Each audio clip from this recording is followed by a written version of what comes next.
All right, let's talk about who owns your IRA. So for this, let's start with more of a business example, and let's imagine you own this business, and let's say it's worth $500,000, and there you are, you own 70% of this business. Meanwhile, you have a silent partner that owns 30% of the business. And let's fast track down the road here, and let's imagine you built that business from $500,000 upwards to $2 million. Now you own 60% of the business, and meanwhile your silent partner has grown their share upwards to 40%. So when is it that you should be considering maybe buying out that silent partner? So I've done this as a business example, but essentially what I'm describing to you is your IRA or your retirement plan, 401k, 403b, etc. So you're sitting on this retirement asset that essentially hasn't been taxed yet, and so you're facing a major tax impact at some point down the road.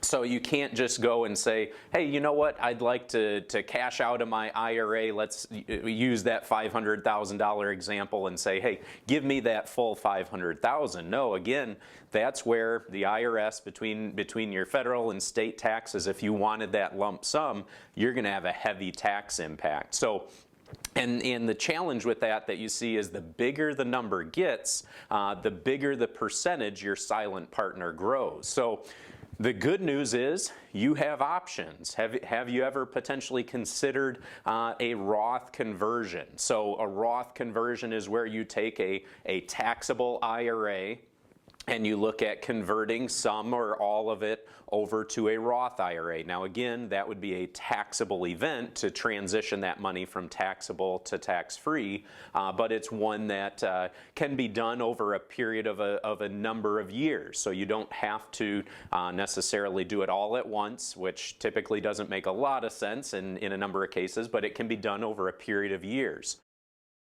Is this something that you've talked to your financial advisor about? I wouldn't rely necessarily on your accountant to be handling this type of conversation. They're typically looking at just the current year and trying to keep your taxes as low as possible, but it is something you should be sitting down talking with your financial advisor about over the long-term impact of your IRA and how to potentially be exiting that IRA over a period of years. So again, look at your retirement accounts. Treat it like a business. Look at how you can be potentially removing that silent partner from your retirement account over time.